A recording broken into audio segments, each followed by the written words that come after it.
Lindsay, I suppose there's one thing you've got to admire the Italians for, is they are blindly loyal to their way. They are such fiercely traditional people. Absolutely, and look what great things it produces. High fashion, art, Coffee. Oh man. and cars, obviously, you know, it's got to be fast, it's got to be beautiful, and they have to be Designed. Listen, the Italians don't muck around, but it's that whole attitude of if it's not Italian, it's bad. I mean, think about it. An Italian's not going to drink wine unless it's Italian wine, a good Chianti. He's not going to have pasta unless it's mama's pasta. And I suppose in a way it's a lot like South Africa if you think from a wine perspective, because it's Western Cape or it's nothing. Absolutely, but sometimes it's not a bad thing to break with tradition. A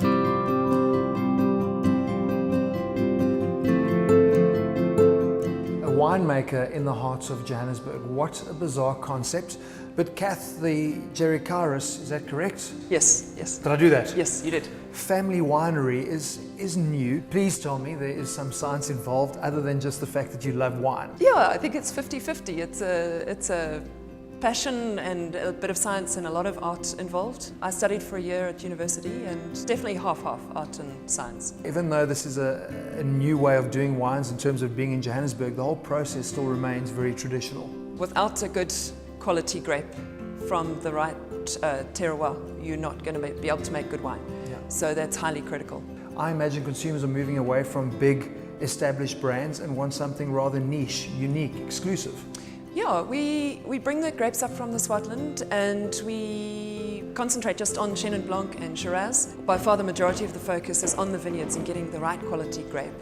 And then when the grapes arrive here, I use indigenous yeasts and gentle processes. I have a very natural, very old-fashioned process with wild fermentation, very soft pressing. It's more interesting. There's more flavor in the wine. The different blocks ferment at different rates depending on the temperatures and the yeast that's in the vats at the time. What are we looking at in terms of volumes? We do about 4,000 bottles of Syrah and about 3,000 bottles of Chenin Blanc. So drinking a Jericaris family wine is a pretty unique experience. Yeah, absolutely. And you can come and see the whole process. I see this tie-in now with Maserati. It's like a good base, traditional foundations with a fresh new appeal.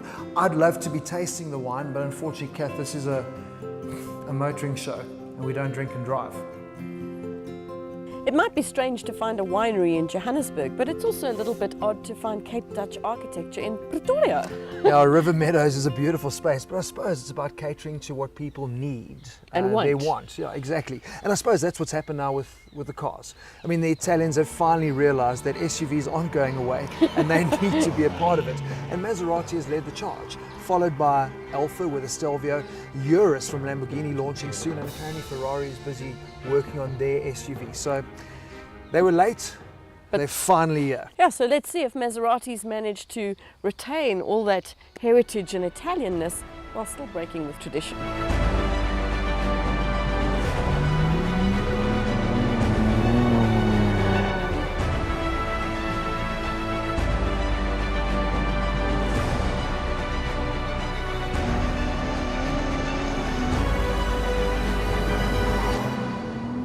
The addition of a petrol engine to the Levante range suddenly makes this car an option where it wasn't before to a lot of people. But it's not the only new thing in the 2018 model. The biggest change is the interior, because unfortunately the previous generation looked like they literally spent a lot of time looking through Jeep's parts bin. It was a Grand Cherokee. The 3-litre diesel remains that same engine, so this does make a lot more sense. But we spoke about bespoke Italian tailoring, fit and finish, that quality feel was just missing in the diesel, and now that's all been uprated with the Levante S. Indeed, I love it. It does look very nice.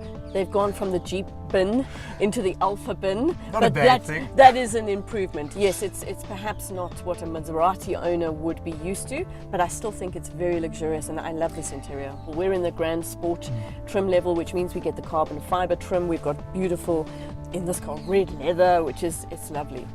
the option 2 is quite clever because only 2 engines. They've also given 2 interior trim levels. So like Lindsay said, there's a Grand Sport or the Grand Rousseau, and the Grand Rousseau is going to give you that more luxurious feel. You know, we spoke Well, about... if you like wood. If you like wood, but it's also, there's an option of going with the Emangel Xenia Silk. I mean, that is a top Italian designer. And the seats for me are just so comfortable. Great driving position, 12-way adjustment, good side bolstering. Very so this comfortable. car, for me, literally does give you a feeling of an upmarket luxury SUV. It has to. It's Maserati. No, sure. And very easy to use. I mean, if you do drive a Jeep, you'll be used to the controls at the back of the steering wheel. The touchscreen display is pretty easy to use. It looks like an iPad screen the way it's all laid out, so quite fussy when you're driving to know which one to, but as an owner you'll probably get used to that. But at the end of the day, let's talk about what the car's like to drive from our perspective. And they've made it pretty easy. They've got the manual mode, you've got your ICE mode. Ice, snow. Eco. Yeah, Eco, Lindsay. No one's going to drive a Maserati in Eco. Absolutely. What is the button we want to talk about? This one, Sport. Okay, so you press that little Jeep button there. I love Start, it. stop. Did you say Jeep button? Jeep button. So you press the Sport button once, listen to the engine note. That's what you want. So that changes your throttle response, and then you press it a second time, and that's the chassis that will change. They're very clever the way they've done it, because I mean the soundtrack of a Maserati is actually the biggest sales pitch for them. Absolutely. And it is all natural sound. It's not manufactured. Yes, it is. Nothing's piped through the sound system. Talking about the sound system, geez, like I can upgrade it to a 17-speaker Bowers and Wilkins sound. I mean, let's leave Luxury. it. It's luxury. You know what did bother me with driving is this gear lever.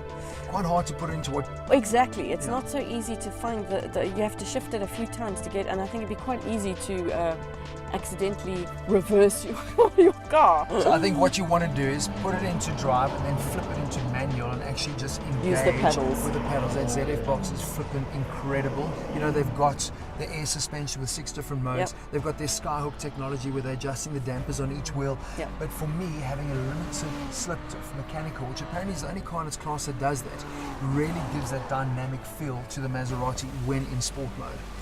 I think also with the drive, you don't feel the heaviness as you do with some of the other vehicles.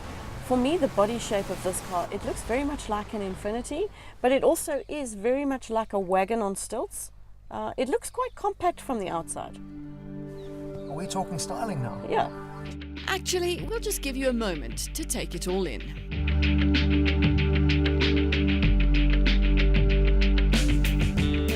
This is a super important car for Maserati. Already, even though this petrol version's only just been launched, it's making up more than 50% of their sales in South Africa, which makes sense. We love SUVs here, and premium ones at that. Yeah, I think it's going to improve as well, because as we know, originally it was only the diesel offering, but I don't see Maserati and diesel going together. You know, it's about the performance, it's about that soundtrack. So I think with this Levante S, you're going to be seeing that increasing big time. But they're playing in an interesting segment because there's a lot to choose from. This niche manufacturer is now playing mainstream. Lots of competitors.